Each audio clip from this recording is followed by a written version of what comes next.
नमस्कार. मुलांना अभ्यासाला बसवणं ही आज प्रत्येक पालकांची मोठी कसरत झाली आहे. पुस्तक समोर असूनही मुलांचे लक्ष भरकटते आणि वाचलेलं आठवत नाही. ही तक्रार नेहमीचीच झाली आहे. पण काळजी करू नका. आज मी तुम्हाला अशा 5 सोप्या आणि प्रभावी टिप्स सांगणार आहे, ज्याने तुमच्या मुलाची एकाग्रता वाढून त्यांची स्मरणशक्ती नक्कीच तल्लख होईल. चला तर पाहूयात. मुलांच्या बुद्धीचा विकास करण्यासाठी सर्वात महत्त्वाचा पाया म्हणजे त्यांचा आहार. आपण जे खातो त्याचा थेट परिणाम आपल्या मेंदूच्या कार्यक्षमतेवर होतो. म्हणूनच रोज सकाळी मुलांना 5 ते 6 भिजवलेले बदाम खाण्याची सवय लावा. बदामातील व्हिटॅमिन ई स्मरणशक्ती तल्लख करण्यास मदत करते. त्याचसोबत 1 ग्लास हळद मिश्रित दूध दिल्यास त्यातील पोषक घटक मेंदूच्या पेशींना सक्रिय करतात, ज्यामुळे मुलांची एकाग्रता वाढवण्यासाठी मोठी मदत होते. मुलांची स्मरणशक्ती सुधारण्यासाठी शांत झोप हे औषधासारखं काम करतं.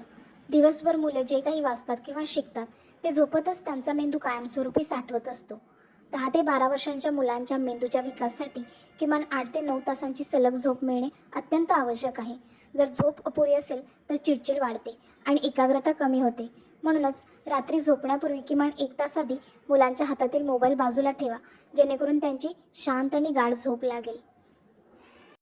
अनेकदा मुलं परीक्षेच्या तणावाखाली फक्त पाठांतर करतात, पण पाठांतर केलेली गोष्ट लवकर विसरली जाते. त्याऐवजी मुलांना संकल्पना समजून घेण्याची सवय लावा. अभ्यास करताना तो केवळ वाचण्यापेक्षा त्याचे चित्र काढून किंवा गोष्टीच्या स्वरूपात रूपांतर केल्यास मेंदूला तो जास्त काळ लक्षात राहतो. सर्वात प्रभावी पद्धत म्हणजे लर्निंग बाय टीचिंग. म्हणजे मुलांना सांगा की तू जे वाचलेस ते मला किंवा तुझ्या मित्राला समजावून सांग. जेव्हा मुलं एखादी गोष्ट दुसऱ्याला शिकवतात तेव्हा ती त्याच्या स्वतःच्या मनात कायमची पक्के होतात आणि विसरण्याची शक्यता कमी होते.